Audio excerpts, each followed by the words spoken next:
of BWARP in 2022. We covered a variety of topics in our BWARP series. And for those of you who are just joining us, I am Reverend Gerald, CEO of Parkside Economic Development Corporation. And we bring you this presentation in partnership with the Los Angeles Urban League. Tonight's topic may be the most important of every topic we've had so far, because without maintaining a healthy mind, body, and soul, no amount of money or resources can be fully enjoyed. Tonight, we discuss a healthy approach to wealth building. Because of medical advancements, our mortality rates are decreasing, but African Americans are still more likely to die at an early age from all diseases. Serious mental illness rose among all ages of Black Americans between 2008 and 2018. African Americans hold a belief that stigma, psychological openness, and help seeking is something that we resist. And that's what causes the psychological problems to persist in our community. Tonight, we share a healthy approach to wealth building, featuring Regina Edmond Md and psychologist Dr. Lauren Hill. I know you're going to have a lot of questions for them at the end of their presentations, so just put them in the chat, and our producer, Jacinda Mode, will make sure that your questions get answered during the Q&A session.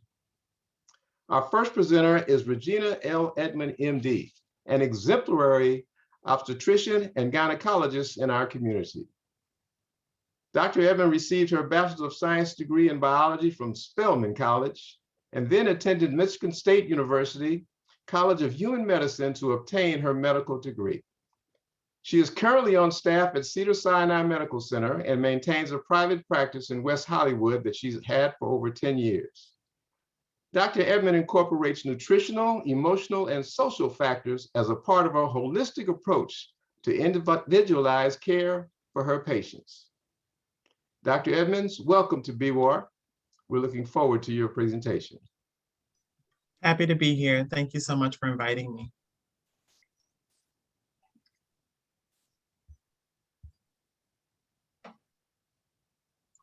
Do I proceed? Yes. Okay. All right, so here we are. Good evening, everyone. I am an obstetrician gynecologist in the community, which means I predominantly take care of women. My interactions with males is often in relationship to the husbands coming in support of their wives or boyfriends in support of their girlfriends. And so as I go through my talk today, I want you to know that the topic that I'll be discussing can be generalized to both genders. We're going to not just talk about physical health, but also emotional and psychological health, as Reverend Gerald mentioned. And so let's, all right, so we are here. Oh, got it. Okay, so in general, we are a complete package, right? And in order to complete that package, we must focus on our health in terms of physical, as is illustrated in yellow here. But then there are other components. There's a meditative component. Do we take time during the day to pause and reflect? And then there's a nutritional. What are we putting in our bodies to maintain its wellness and vitality? Then there's a movement aspect to it. So we can be putting in the right foods, but if we're not moving our bodies, there'll be a deficit there. There'll be stiffness. There'll be muscle weakness. And then in terms of relaxation, there must be that work-life balance, which now that many people are working from home, needs to become a higher priority, such that you take that break away from the computer. Since home and work are in the same location, I hear from my patients that they don't take that break.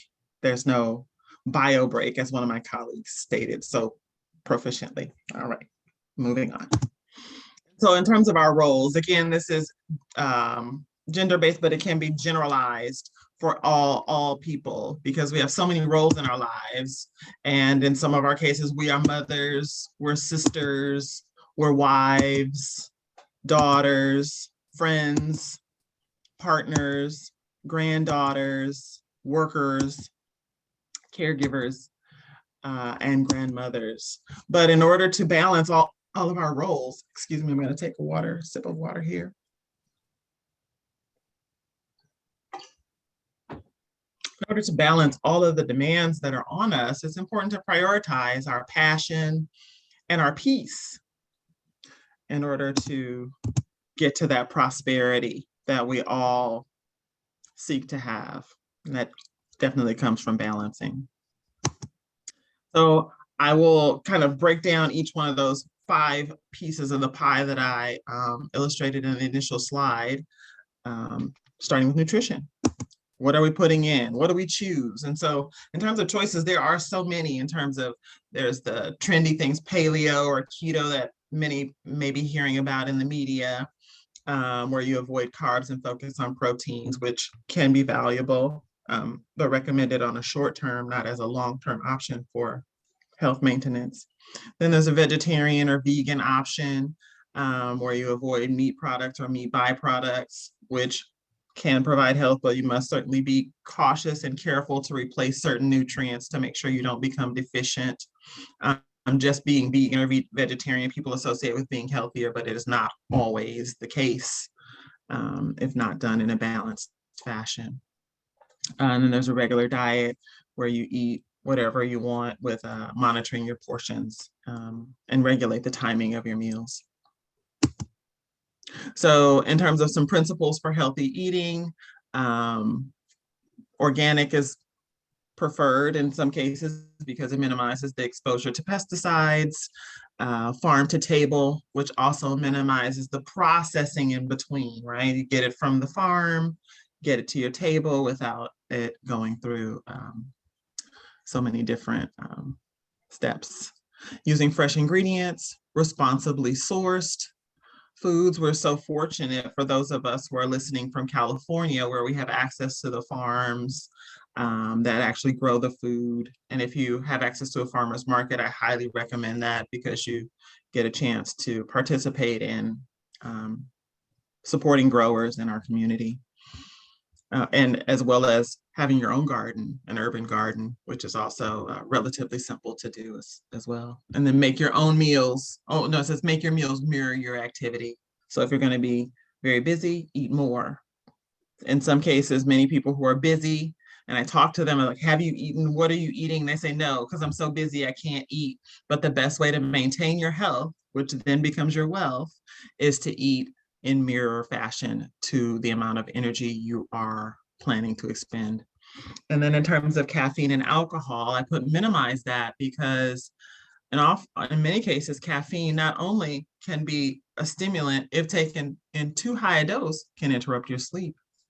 Also, caffeine is a dehydrator to the body, so it releases more water, and then it can cause you to have sometimes aches and pains. If your body's dehydrated, you can get headaches, you can have all other type of dysfunctions in the body. So just a brief word on intermittent fasting, as that is also a trend in the media, where focusing on certain hours of the day to eat, and then not eating food, or just maintaining water and fruit in those quote fasting hours will help to optimize your your metabolism, so that you can help to maintain your weight in an easier fashion. And you'll see that there are several ways that it's done, either at a 16-hour fast with eating 8 hours in the day, or having a regular diet for 5 days out of the week, and then doing a fast for 2, where you do an extremely limited calorie intake. Or then there's a warrior diet, where you eat a huge meal at night and go through the day with small amounts of food.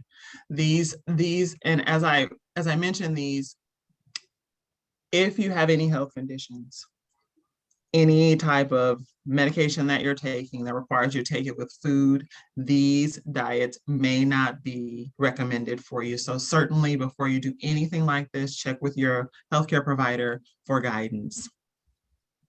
And then there's an alternate day fast, eat then fast. then eat again. And then some meal skipping where you just skip certain meals and then eat one meal a day. And then the focus on water. So if we understand the function of water, the purpose of water, it helps. Our whole body is 70% water, and it can help to relieve underlying health conditions, right? However, in terms of that recommended 8 glasses per day may not be applicable for all scenarios. So if you do have underlying health conditions, you may need to drink less. If you're, for example, for kidney disease, if your level of activity is higher and you're losing more water, you might need more water. Depending on the season, if it's very humid and you're perspiring, more water may be required, or based on your current health status. So again, consult a physician if you're at all having concerns about how much water to take. Water consumption guide. So the average is 6 to 8 glasses per day. And then 10 glasses a day is a goal for those with no health conditions, no reasons to restrict water. 12 glasses a day for weight loss and cleansing. So if you're really wanting to reduce your calorie intake, you can replace that with water. This is intended to be done for a short time, not to be done over long periods of time if you're cleansing or fasting. Okay, and then let's get physical to the activity component of our health. And so you see that there's so many ways to approach exercise. And my recommendation to patients is do the kind of exercise that you'll stick with. There's so many options, so many ways to health, but the one that'll keep you healthy is the one that you'll do when you don't feel like doing it. And so in general, 30 minutes a day, 5 to 6 days a week, and of moderate intensity, right? So when it comes to the intensity, keeping it moderate will minimize injury. And then I didn't add here, but stretching. Next slide, it's right there. Don't forget to stretch. So as we mature, our ligaments need some reminder or preparation for exercise and preparation for recovery. So stretching before and after allows us to minimize that injury, pulled muscles, pulled ligaments, which can take us away from our exercise routine. Okay, health maintenance. So in this next section, I am going to focus a little bit on health maintenance for women, but then there will also be some components that's generalizable for men and women. What tests are needed and when? So we have Pap Smear that starts at the age of 21 and goes up until the age of 65. Then the recommendation for STD screening, which stands for sexually transmitted diseases, where we check for chlamydia, gonorrhea, HIV, hepatitis B, hepatitis C, and syphilis. We do that yearly until the age of 25. And then I also recommend that if you change sexual partners to do it at that time as well, to maintain. Then mammograms are done yearly starting at 40. If you have a family history of breast cancer, it is recommended to do that earlier. Bone density testing started at the age of 65, done every other year. But then in some communities of Asian descent or Caucasian, we can do that. We can start that a little bit earlier. Colonoscopy done every 5 to 10 years, starting at 50. That needs to be changed to 45 for African Americans every 5 to 10 years. Diabetes screening, cholesterol screening, and thyroid screening. In my practice, I do these once a year, but in an internal medicine office, they will set the schedule. Why do I need a Pap smear? It's a simple test. It's a quick test, and it's very effective. We're able to tell you if your cervix is healthy. We screen for cervical cancer. And if you're over the age of 30, we check for HPV, which stands for human papillomavirus, which is the culprit in up to 70% of cervical cancers.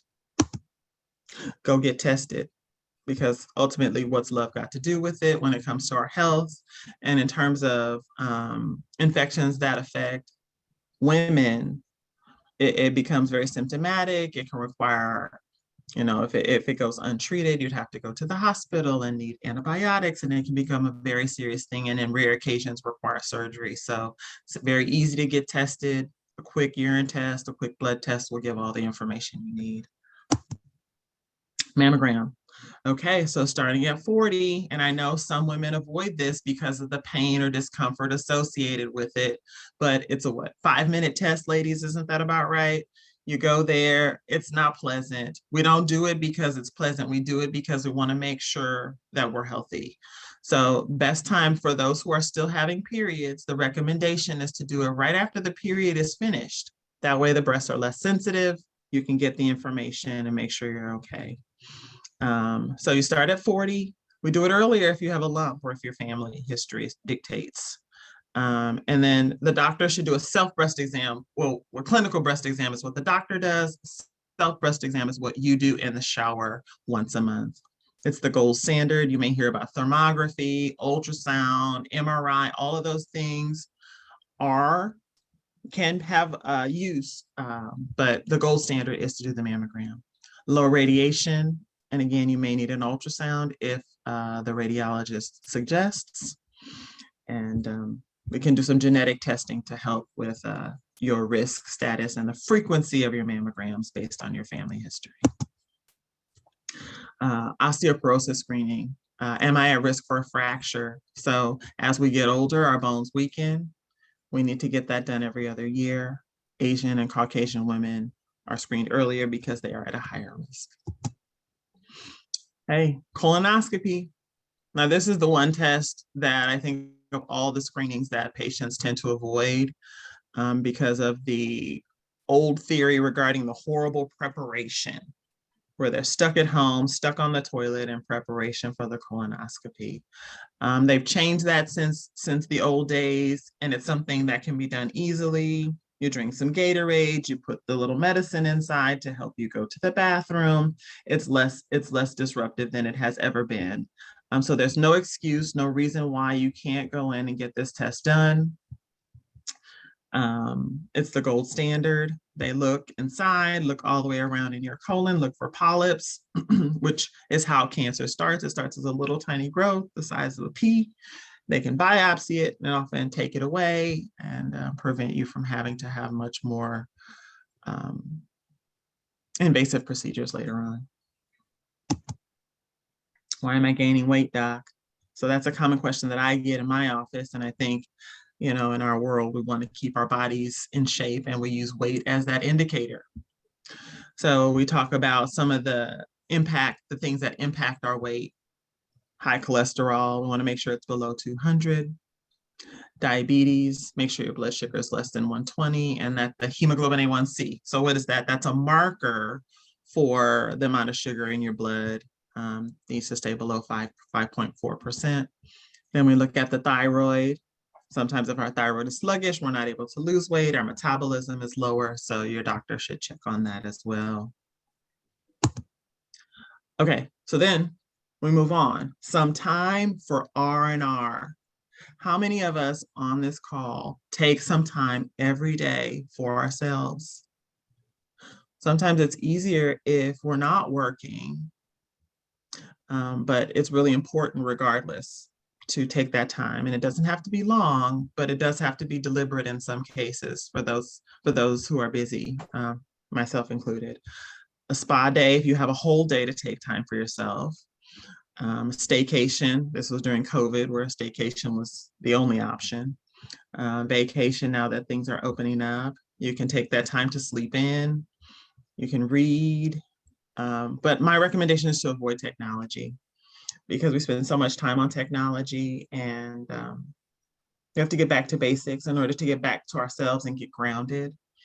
The radiation coming from the screens all day can't be good for our health.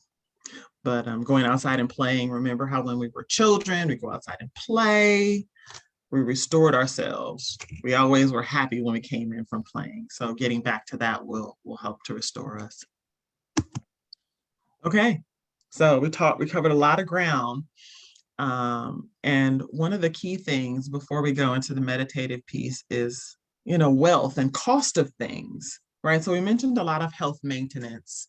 And in many cases, health maintenance is covered by insurance, regardless of what kind of insurance you have, it's usually covered. And then if we talk about, even if we don't have insurance, those costs of the health maintenance is far, far less than if we had to go and have a surgery, for example, or had to do something to rescue our health.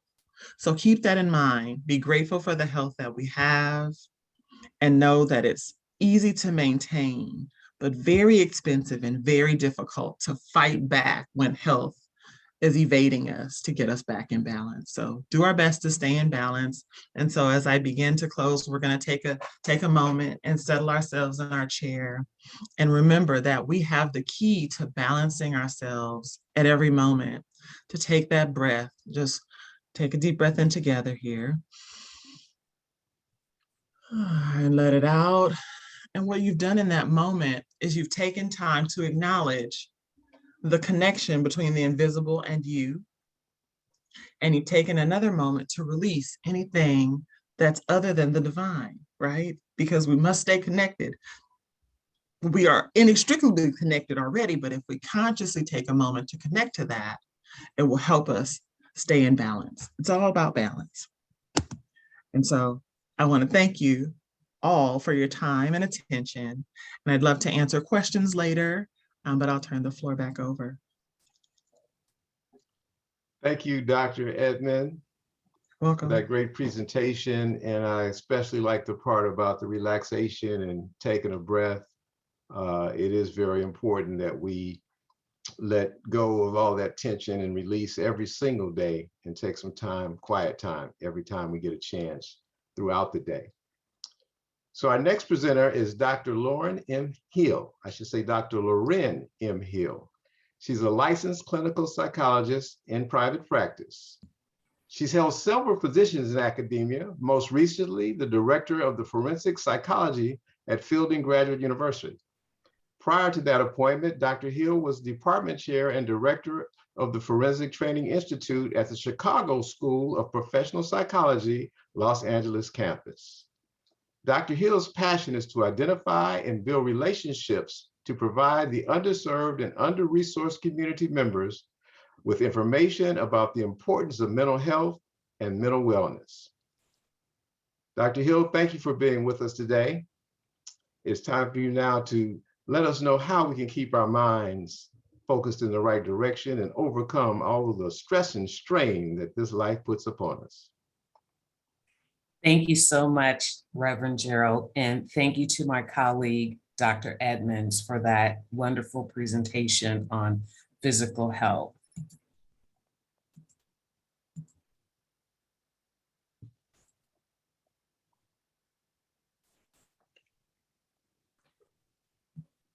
I would like to follow up with what my colleague began presenting on with the physical aspect, and I'm going to be talking about mental health. So what is mental health? Let's just define it so that we are using the same words, operating from the same space. So our mental health includes our emotional, psychological, and social well-being. It affects how we think, feel, and act. It also determines how we handle stress, relate to others, and make healthy choices. Mental health is important at every stage of our life, including childhood and adolescence through adulthood. So is mental health really that important? Well, as a behavioral health specialist, of course, I would say it's always important, but oftentimes we neglect our mental health. So I want to take a little bit of time to touch upon a few of the statistics around mental health and continue to define it. So mental health is a state of well-being in which the individual realizes their own abilities, can cope with normal stresses of life, can work productively and fruitfully, and is able to make a contribution to his or her community. Now, with that definition in mind, the CDC says that it is estimated that only about 17% of US adults are considered to be in a state of optimal mental health. And there's emerging evidence that positive mental health is associated with improved outcomes. Now, this statistic was prior to the pandemic. So keeping in mind that there was a lot of anxiety and stress around the last 2 years, this number may actually be lower. So I want us to be thinking always about physical health and mental health, that we can't separate them, right? So a lot of my practice and my talks are helping people to understand that your mental health and your physical health go hand in hand. So this little graphic here shows that, I am here, which means I'm right in the middle of both of these things. So why is mental health important for overall health? Well, mental and physical health are equally important components of overall health. For example, depression increase the risk of many types of physical health problems, particularly long-lasting conditions like diabetes, heart disease, and stroke. Similarly, the presence of chronic conditions can increase the risk for mental illness. So as my colleague, Dr. Edmonds, pointed out in her presentation, there's diabetes, there's heart disease, there's other types of disorders. And we're finding more and more that stress is one of the contributors to these things, in addition to some of the physical predispositions you may have. So you want to really be mindful of your stress and your anxiety levels. Can your mental health change over time? Absolutely. It's important to remember that a person's mental health can change over time depending on many factors. When the demands placed on a person exceed their resources and coping abilities, their mental health could be impacted. For example, if someone's working long hours, caring for a relative, or experiencing economic hardships, they may experience poor mental health. Now, when we think about economic hardships and racial and ethnic communities, we need to really be mindful about the pressures that we have. Do we have enough? Will we have enough? Wealth attainment, will it last? Will it sort of turn into mist in front of us? All of these things can be stressful. So even if you're relatively stable, there could be some anxiety around losing resources. So we want to be mindful of that as well. Now, the World Health Organization says that mental health is more than the absence of mental disorder. Mental health is an integral part of health. Indeed, there's no health without mental health. Mental health is determined by socioeconomic and biological and environmental factors. So again, we've got that socioeconomic component that we want to be mindful of. So here's just a little graphic about the cycles of money and mental health problems. And if you're experiencing some financial difficulty, then that causes stresses, anxiety. It can be worsened by collections activities or going on without stress, without essentials. So these are very stressful times, and we want to be thinking about how we can address those. And then the other part of it, mental health problems make it harder to earn, manage, and keep spending, and how to ask for help. So if we are stressed out, then how are we going to manage our money? If we don't have any money, how are we going to manage our finances? So it can be a kind of a vicious cycle. Now we want to think about our quality of life, right? So quality of life is impacted by all of these factors: physical health, mental health, social health, environmental health, occupational health, and financial health. So the more we can check off these boxes as being okay or addressed, then our quality of life will be impacted and better.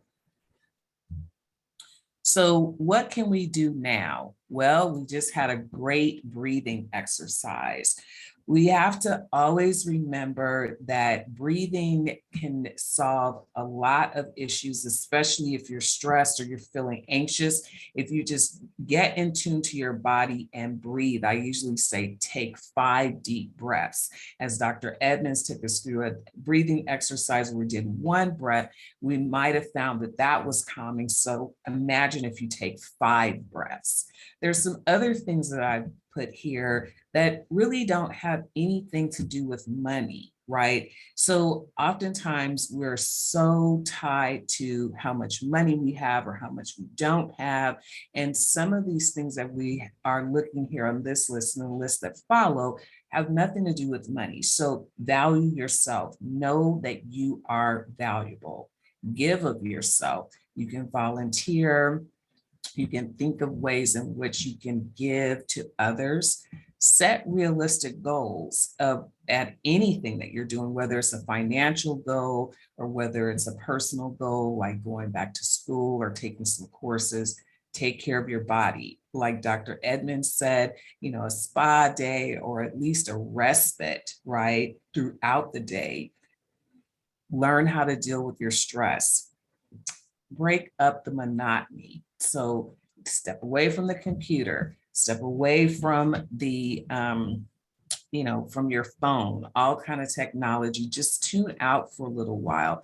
And even if you're just have a regular schedule that you keep to, and that's fine, sometimes just break it up. Like how you drive to work, if you're going back to the office, can you take a scenic route and just look at what's going on outside the window? Remember to get help when you need it. Surround yourself with good people. I always say that, probably one of the worst things that we do to ourselves is we surround ourselves with naysayers or negative people. That is such a drain, and it really doesn't help you. Now there's value and benefit to having people around you who will give you feedback. But if they're just negative and naysayers, then you need to think about some ways to limit your time that you spend with them.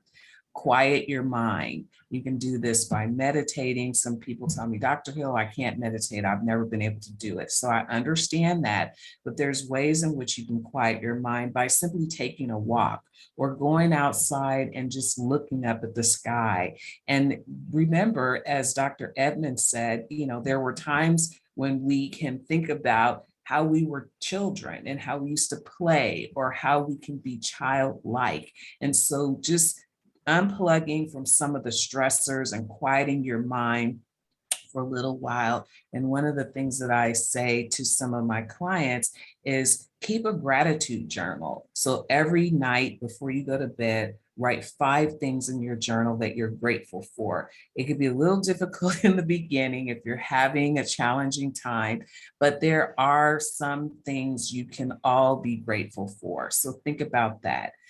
Limit drugs and avoid drugs and limit alcohol, I should say. So, you want to be in your right mind when you're making financial decisions, and you also just want to be cognizant of what's going on.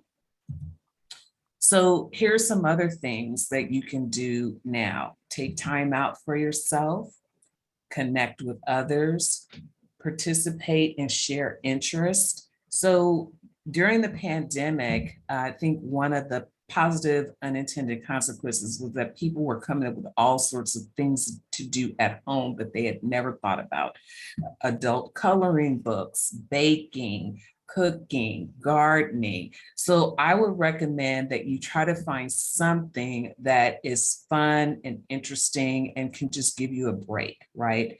Contribute to your community, take time out to enjoy, challenge yourself, be mindful of what you eat, rest and refresh, notice the here and now, meaning being mindful, and recognize your resilience. I think a lot of times we beat ourselves up and we don't think about, wow, I'm doing okay and I'm still here. And as long as you're still here and you're doing okay, there's always a chance to make things better. So here are just 7 quick steps to stop worrying about money. So give yourself a break, right? If you can stop judging yourself, you'll have an easier time making the decisions that are right for you and your family. Make a budget you can actually follow. Check your credit cards closely. Talk to a mental health professional. So I want to live there for a second. So you may say, Dr. Hill, why is talking to a mental health professional going to help me with my money management? Well, if you want to get a handle on your financial situations, it's critical to manage your mental health appropriately. So remember, we talked about mental health in the beginning and we defined it, and mental health really has to do with your mindset. So I see people who are anxious, stressed, worrying. And so talking to a professional can help you sort of get a handle on that. So then you want to set financial goals for yourself, focus your attention on what you know and can control, and then start saving for your retirement. So who should I contact if I need help? Right. So I just wanted to quickly go over these types of titles because sometimes there's some confusion about who does what. So a psychiatrist is an MD and they prescribe medication if you were to need some psychiatric medication. And sometimes it's just a mood stabilizer, and your general practitioner might be able to do that as well. But I usually suggest seeing a psychiatrist.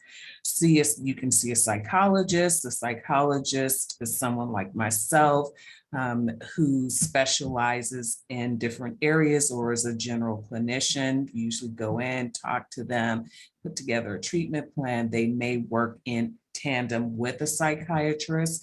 They may refer you. A therapist will also be someone who you can come in and talk to. During the pandemic, one of the upsides was that we were able to get behavioral health parity with the medical profession in that we were able to do telehealth.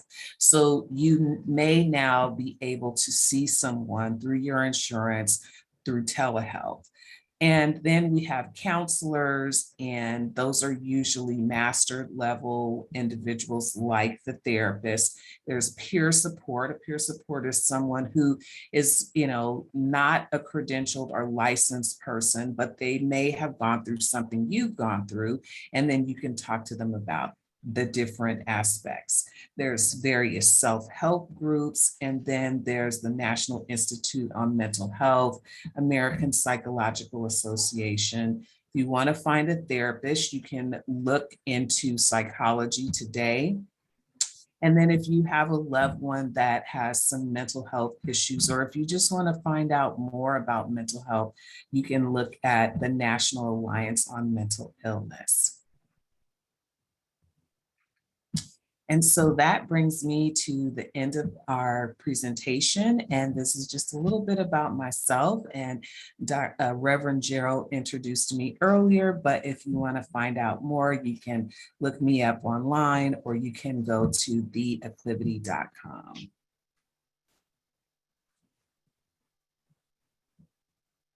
Righty. Thank you, Dr. Hill, and thank you, Dr. Edmond, for your presentations. We will now begin the Q&A portion of the program. For those that have questions, please post your questions in the chat and I will read them out one by one or in the Q&A prompt.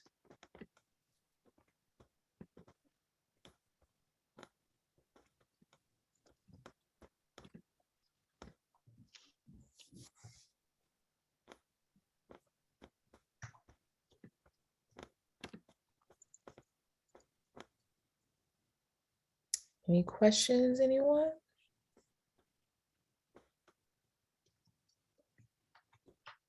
Oh, Dr. Edmond? Okay. Unmute yourself. I actually have a question for Dr. Lauren. Okay. And thank you again. It was an excellent presentation. What about those who you mentioned sort of the talking to a health professional and sort of normalizing that, which I appreciate. But how would someone obtain resources if they necessarily couldn't afford it or it wasn't really in their budget? Yes, so thank you so much for that question, Dr. Edmonds. So there are a number of ways you can be seen. If you don't have insurance, there are private pay, and with private pay, often there's what we call a sliding scale. So what we would do is if someone were to reach out to me or one of my colleagues and they were in need of some mental health support, then we would, find out they have insurance. If they don't have insurance, then we would say, okay, what we need to know is just a general idea about your finances so that we can offer you a sliding scale. So we really want to help people, and we don't want the inability to pay to be a deterrent. There's also community mental health centers where you can have free or low fee mental health services. And in these situations, you may end up seeing the licensed clinician, or you may see a graduate student or someone who is just about to obtain their license, but they're supervised by a licensed professional, and you're getting great quality care. We're just trying to make sure that people have access, and it's not prohibitive. So thank you for that. Thank you. Definitely. And this is a nice segue into our next question. When searching for a new primary provider, what rating strategy or indicators should we look for to find a good provider? Yeah, so there's access to reviews online. There's Google, there's Yelp as the two primary sources. There's probably many others. But as far as, I'll just put myself in the shoes of a patient, like I want to be able to get my questions answered, have a doctor who will listen, even though doctors are under a lot of time pressure, at least to have a moment to get some questions answered, and a level of accessibility. So if I need a doctor in between my appointment, under urgent circumstances, how can I get access to consultation and or care under an urgent setting? So those are the key: listening, answering questions, and accessibility. Those are the three top ones.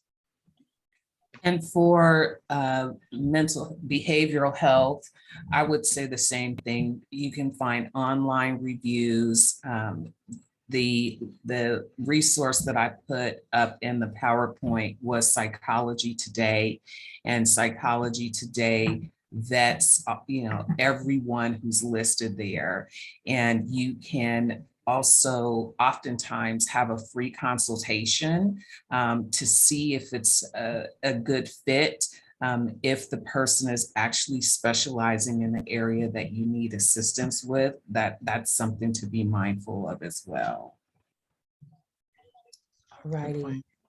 Our next question is there a way to force an adult to go get mental health? So I don't think that's the right word, force, but that's what they use. But I'm smiling a bit nervously because generally speaking, no, right? And unless they are a danger to themselves or others, then they can be put on a psychiatric hold. So if they're homicidal, suicidal, or something of that nature. But, I think we've seen instances of some celebrities who we all are like, they just need to be hospitalized. But you cannot force someone to be seen. Yes. All you can do is just encourage, but you can't force. Exactly. But you would certainly hope, just as a little aside, because it's rare in my industry, but you would hope that by allowing them to hear themselves talk about it. So if they're coming to you and they're seeking care, there's an awareness that there's something that needs to change. And often by letting them hear themselves tell the story and mirroring it back to them, you can often get them to move in the direction, right? If they're completely 51-50, which is a danger to themselves or others, then that's a different story. And you have the need, you're almost bound to help protect them from themselves and others, in which case you could call a family member or, at last resort, involve law enforcement or a paramedic or emergency services to get them seen in the emergency room. But then that raises a whole nother social issue where, even in my case, in the rare cases when I have urgent, emergent psychiatric situations, we send them to the emergency room in the attempt to have psychiatry see them or for them to get a mental health assessment, and then therefore referrals. And it's just disappointment after disappointment from a healthcare professional standpoint, where either they wait a really long time for a psychiatrist to see them, and or reaching out as an outpatient, meaning not in the hospital, unable to find reliable care. And so that's a real deficit, even in the Beverly Hills area. And I'll say that because there's been many times. And so if anyone out there knows of quick ways for emergency psychiatric care, I'm open to add that and share that. So. Definitely. Yeah, mental health is, our whole topic about health, right? Whether it's physical health, mental health, there are a lot of stigma around healthcare, and some of that is rooted in how African Americans have been poorly treated. How they, we could go on and on about the things that have been done wrong to us. And so people are leery, they're like, what are you trying to do with me? Why are you trying to give me that? So they have a lot of questions. And as my colleague, Dr. Edmond says, when you're looking for a good fit for whether it's a medical doctor or a clinician, you want to be heard, right? Many times I'm sitting in the office with families and they're like almost shocked that I'm listening to them, right? I mean, I've had grown men crying because they're like, you're listening to my wife, you're listening to my partner. I knew something was wrong with my kid. Nobody, everybody's like, oh, he'll just grow out of it. And as I'm sitting there, taking notes, listening and engaging, they're stunned. So if more, professionals took an extra 5 minutes, it would help reduce some of the stigma. We're not going to be able to solve everything, but I think we do sort of, fight an uphill battle around having people feel comfortable going to the doctor. Mm-hmm. Yes.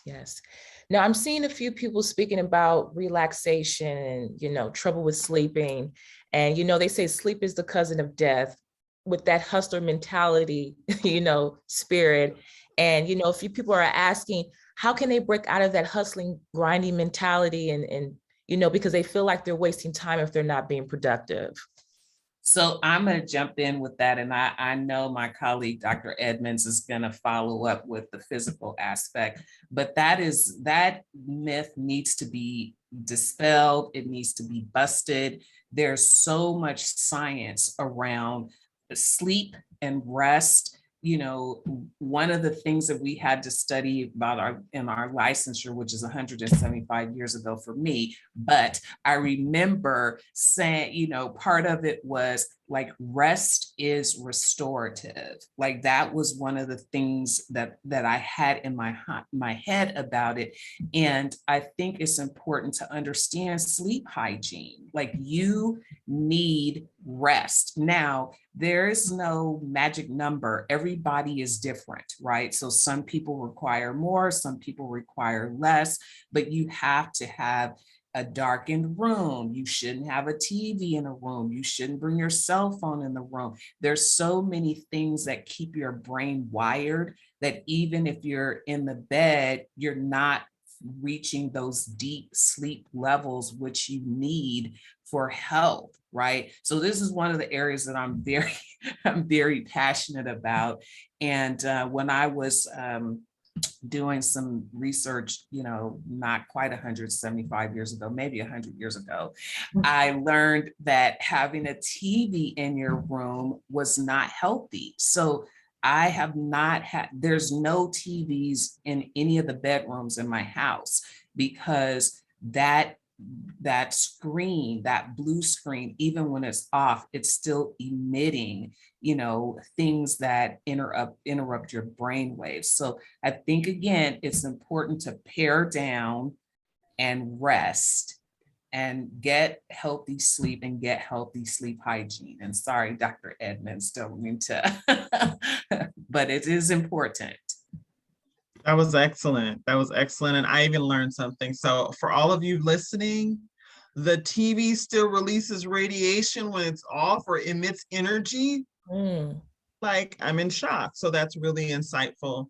And I completely agree. Rest is restorative. And in terms of sleep hygiene, I tell my patients the bedroom, 2 purposes. That's right. Sex and sleeping. That's it. No TV, no phone. We all violate the rule, but sex and sleeping, that's it, nothing else. So if we can do that, we will improve our sleep. And I completely agree. But in terms of how to shut off that mind, because I'm the kind of person that works at all hours of the day and night. And so I have to create tricks for myself, someone who can be called at any moment and have to go from sleep to doing surgery within 30 minutes.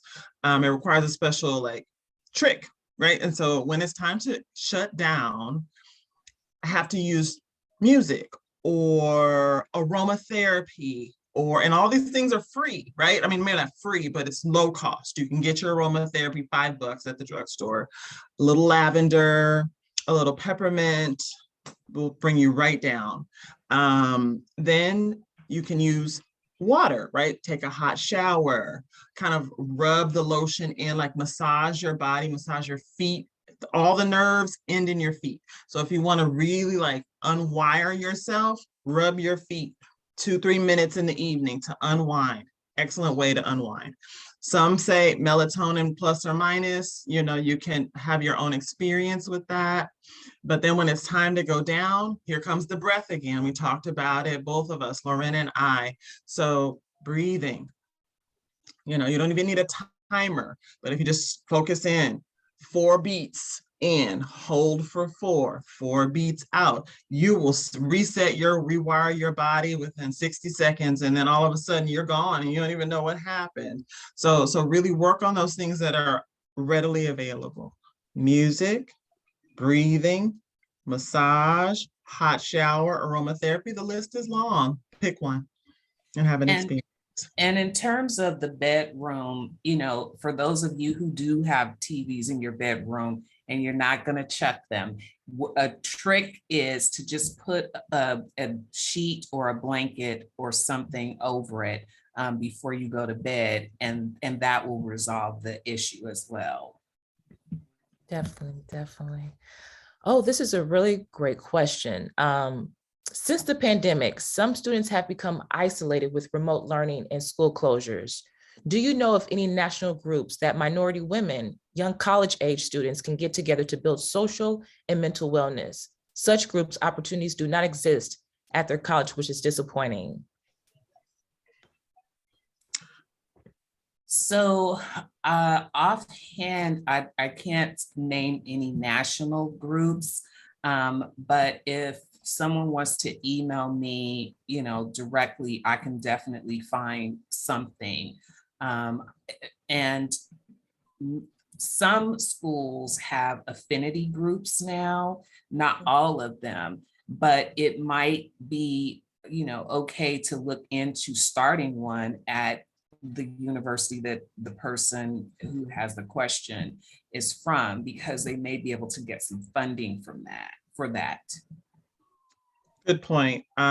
Schools always are measured by their student success, right? So they have a vested interest in making sure that their students are healthy. And if your school is not offering that, I hear Mahatma Gandhi's words, be the change, right? You don't have to be bold or necessarily courageous. You need to go, if you're on campus and you live in campus housing, go to your resident director, your resident assistant, and tell them, create a survey. I need help, and I need somebody to create a survey to distribute to all the students in my dorm, just on a small scale, maybe 100 people, and see what percentage of people in your building have the same problem and to what degree. And then it can obviously grow from there, and then they'll create a program to support you, but you do not have to suffer. I reference YouTube very often because you can literally type in anything, support for isolation from COVID, and you will find something to get you on the pathway to feeling connected to the rest of the world. So, And I would follow up with that because I was an administrator at a couple of universities. Check with your student support offices or your Office of Student Affairs. Sometimes they call them different things. There should be a liaison in the office that you can go to and let them know, hey, here's a challenge that I'm having. How can you help me? Because as Dr. Edmond said, the university has a vested interest in you, more than oftentimes you think. And so as a student or as a parent, your voice carries a lot of weight. And, sometimes in a positive way and sometimes not so much. But in this instance, I think that this would be something valid and valuable. So you can go to your Office of Student Affairs.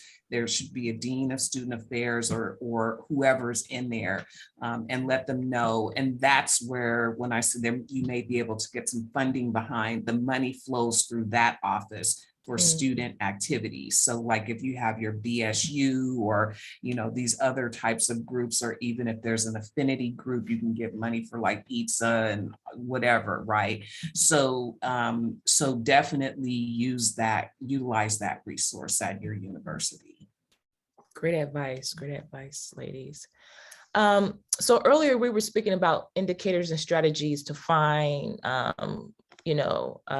good provider, but specifically, how do you find someone who is culturally competent? Yeah, so there's no test for that. Sorry. Even if they have the same cultural background as you. That's right. And so they, people will say, even in their, tagline, culturally competent, blah, blah, blah, that just means that they may or may not have had a course in cultural diversity or taken a continuing education. So the thing that I usually say is look for goodness of fit, right? So cultural competency can mean a number of things. And just because you walk into the room and see a person who looks like you doesn't mean they have the same identity as you do. So be mindful, try to get a recommendation. If there's someone who went to see somebody, ask them how it was, if it was good or bad, or somewhere in the middle, because that's important as well. And take consultations. And sometimes you really just have to start with someone to know, right? And if it's not working out, then you can change. You can change your physician, you can change your therapist. You don't have to feel like you're stuck with them. Definitely. Our next question is, when a psychiatrist doesn't take notes, is it best to find another therapist? So not necessarily, because a psychiatrist is an MD who is prescribing you medications. They may do some therapy with you, but they're really, they're going to be the one giving you the medication.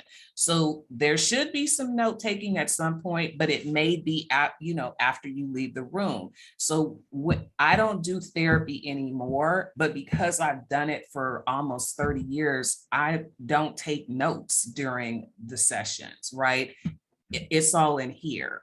And the way that I was trained early on in my graduate studies, because I had a terminal master's before I started my PhD program, in my master's program, they really trained our ear and how to retain points of, that could trigger, right? So the note taking is then after the session so that you're fully engaged with the person during the session. If you're doing this the whole time, then you're not doing this, right? So that's not a bad thing. And, I say a litmus test would be like, when you go back the next time, do they remember what you were talking about? Do they have you confused with someone else, or do they pick right back up where you left off at? Those are the things that I would recommend. Beautiful. Definitely.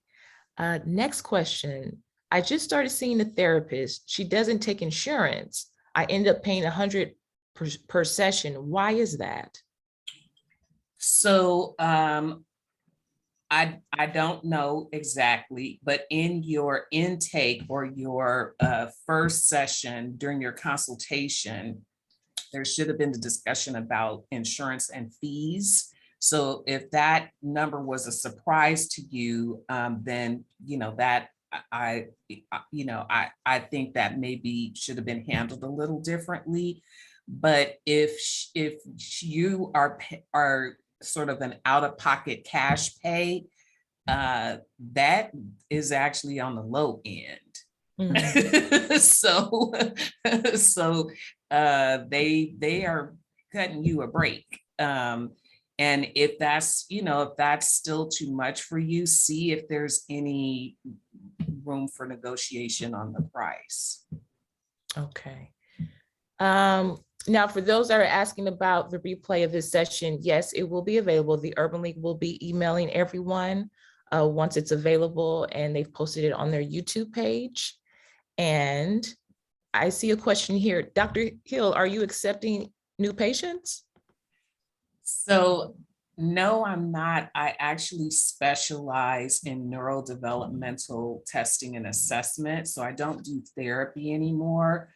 But if you reach out to me, I can refer you to one of my colleagues in our group that does therapy and is accepting new clients. Awesome. All righty. Let's see. Well, are there any signs that for people to look out for in terms of mental health issues within their families? So I would say it depends, right? There can be something that is, as I don't want to minimize it, but someone can be stressed out, right? Stress, anxiety, that those things we're looking for, sleep disruption, mood, like just grumpy, cutting everybody off, doesn't want to be bothered. And so those are some things that maybe you could go in and just talk, have a few sessions and things could improve. We also, in my practice, we also think about things like Dr. Edmond said, which was melatonin to help with sleep, but you want to be mindful of that because you really don't want to be on it longer than just, about a week at a time. And that's on the long end. There's also SAMe, which can be purchased over the counter, and that can help, improve mood. But then if you're thinking about something a little more acute, like, some type of mood disorder, or if there's some type of biological issue, brain issue, then that would be schizophrenia or bipolar. I would say look for anything that is not normal, right? And normal can change. We are still dealing with a pandemic, right? So how we all were before then is one way to think about normal. But now that we've been dealing with this sort of, uncertainty, everybody's anxious, right? Everybody's feeling a little wet, some kind of way. And then, regardless of what your political or socio-political or global political views are, there has been a lot of disruption, right? And so, you and your feelings about how suddenly this group is getting a lot of funding and we ain't never got nothing, or, when that person was running for office, what that might have looked like. So there was a lot of like collective stress, right? So when that happens, if you're looking around and you look to the left and right and everybody is feeling anxious and stressed, then that means you're normal, right? But if you're looking to the left and looking to the right and you're the only one where your hair is falling out or you gained 15 pounds and everybody else is losing weight, there's probably something going on. So you want to talk to your, family physician, your general practitioner, or you want to talk to your therapist just to get a handle on things. Just say like, am I crazy right now? Or, is it just me? Or so that sort of, gut check and checking with your friends, family, and loved ones. Like, it's okay. One of the things that I think is great is like, there's a lot of PSAs now with diverse people checking in, saying, are you doing okay? It's on social media, it's on television, and it's okay to ask somebody if they're okay, right? Mm-hmm. And it's also okay for you to say, am I okay? Is it me? And hopefully your support system will be able to say, yeah, no, that was crazy and you're not, or that was a little off and I think we need to unpack that a bit. Yes. Yeah, I like that very much. You talk about, oh my gosh, the ring light is not working. You talk about using the word crazy. I like to demystify that, right? Because we use it, we throw it around so much, and then let's normalize it. Let's just call it what it is and stop. Yeah. Well, it's almost pathologizing, right? It's like, oh, I'm just crazy. Like, no, let's see. Are you anxious? Is there a reason for it? Can we do something about it? Sometimes during the pandemic, we couldn't do a whole lot about it, but again, I just really appreciate the question from the person who felt like she was isolated and didn't have a lifeline. And we all have a lifeline somewhere to be able to get out of that space that within ourselves we may call crazy. There is a pathway through it. Definitely. And to not get stuck in it, I think, is the key, because we all can bob in and out of challenging spaces. But we go back to the breathing and the ways of caring for ourselves on a daily basis to keep us on that surfboard. There was an analogy given, like, stay on your surfboard because the next wave is coming, right? So if we look at life knowing that there's something's gonna happen around the corner, it doesn't have to be anything life-changing, but it's gonna be something for us to handle and address. And if we have a method of handling those things on a daily basis, we don't have to get thrown off the surfboard and have to swim back to it and spend so much extra energy, time, money to get back on base. So yes, no person is an island. No person is an island. We're all, I like to use the example, we're all swimming we're all on the same boat with one oar. And if we work together, we can go forward. So definitely get on the other side of that boat so we can get forward. Our next question is for you, Dr. Edmond. What do you think about the bioidentical hormones? Yeah. So this has been sort of an ongoing debate for the last 20 years. 20 years ago, there was an article that went out, it's called the Nurses Study, that said, hormones are bad.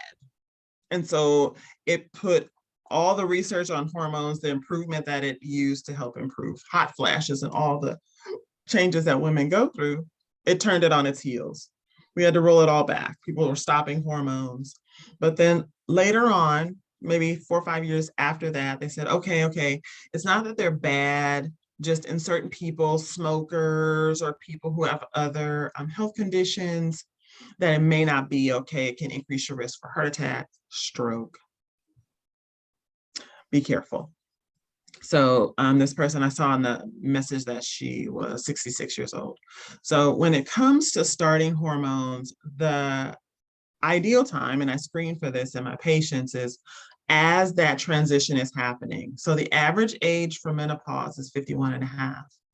And we start getting symptoms in many cases 5, 10 years before.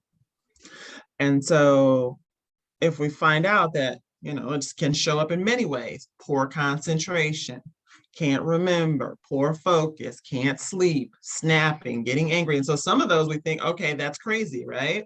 But no, maybe you do need to see someone like Dr. Hill, or we need to check your hormones, what's happening there.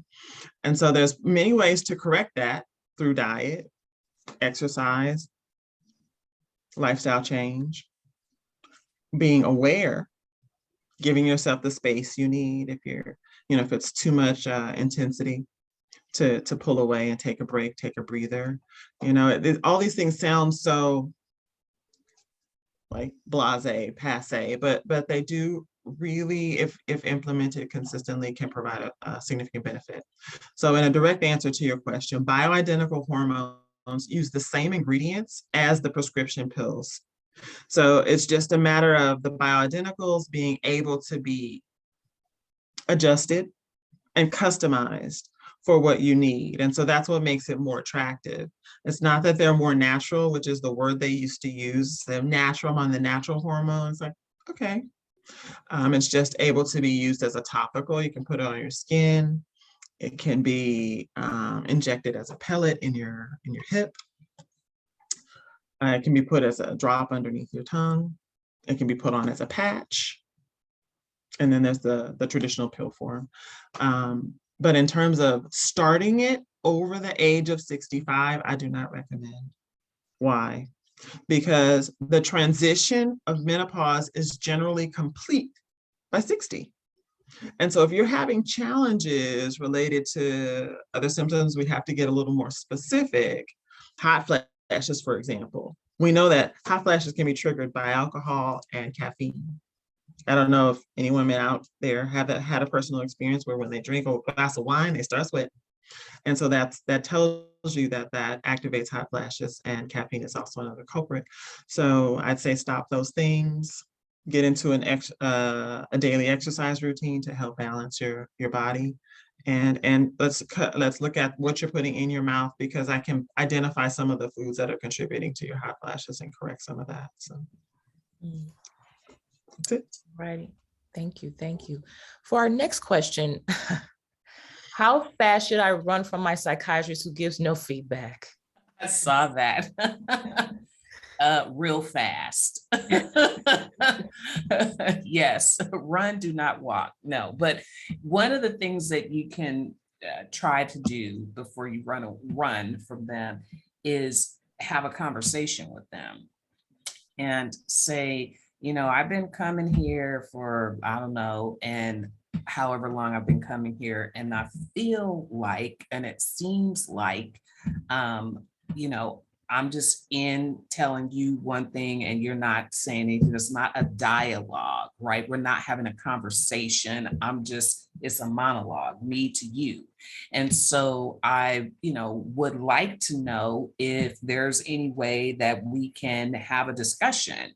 And so if they are open to it, because as Dr. Edmond said, there's time limits, right? There's only so much time we have for allotted, right? And so if you feel like, at least we could talk for 5 minutes, or you can give me some feedback, or when I say this, let me know, or, the medication isn't working, and here's what I'm thinking. Those are the things to be mindful of. But if they're, tight-lipped, then you might want to move on, because maybe there's some implicit bias there. Maybe the person just doesn't know how to engage. And, you are a partner with your doctor. There shouldn't be this hierarchy where this is the doctor and I'm the client or the patient. No, it should be like this, right? So I would encourage you to have a dialogue with them, or try to. And if you can't, then, then you can move on. You don't have to feel stuck. Definitely, definitely. Well, this concludes our Q&A portion of the program. Thank you, ladies, for a wonderful job. Let's give virtual hands, everyone, even though we can't see each other. Yes, yes, yes. Thank you, ladies, for sharing your insight and your knowledge and reminding us that health is indeed wealth. We will now turn over to Mr. Reverend Gerald. Oh, and one last thing, several people have asked, how can they get in contact with you all?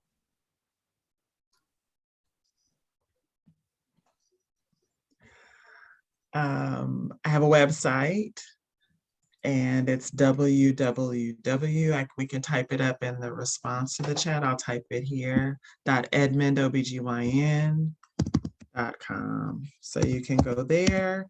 There's an option to leave a message, or you can call and leave a message as well. Great. All righty. Over to you, Reverend Gerald. Oh, unmute yourself. There you go. Oh, I did. Thank you, Dr. Edmond and Dr. Hill, for that great presentation. That was a lot of good information. And I hope those of you listening will share that information that you got tonight with your family and your friends. And we look forward to seeing you at our next BWARP session, which is handling business, or women, I should say, handling business. And that's going to feature financial planner Melanie Perry and business coach Star Cobb. And that will be Wednesday, May 11th. So make sure that you're on for that, and make sure you let everybody else know about the great BWARP presentations that we have here for you, that's presented by the Los Angeles Urban League and Parkside EDC. Thank you, Jacinda, for all that you do to make this thing happen. And now I'm going to turn it over to the guy that makes everything happen in LA, Michael Lawson, President and CEO of the Los Angeles Urban League. Thank you very much, Reverend Gerald, for those kind words. And good evening, everyone. My name is Michael Lawson, and I am President and CEO of the Los Angeles Urban League. And on behalf of the Los Angeles Urban League and Parkside Economic Development Corporation, I thank you for participating in tonight's Wealth Attainment and Retention program. We hope that tonight's presentations were of much benefit to each of you. I know they were beneficial to me. I want to thank Dr. Regina Edmonds and Dr. Lauren Hill for generously sharing with us their wealth of knowledge of healthcare. I also thank Gerald Smith, Reverend Gerald Smith, Chairman of Parkside Economic Development Corporation, and Brian Williams, the Chief Operating Officer of the Los Angeles Urban League, for their leadership in presenting BWARP, as we fondly call this webinar series. Thank you again, Jacinda, for your continued support producing BWARP. We also hope that the information which was shared with you will contribute to your success in building generational wealth for your families. We have a mission of building $2 billion of net worth for our community in Los Angeles County over the next 10 years. We are going to rebuild what the Greenwood District of Tulsa in Los Angeles. We hope that you will join us in this noble quest. Please continue to check our website, laul.org, for information on the work that we are conducting. Again, thank you for attending tonight's BWARP webinar. Good night. Good night, everybody.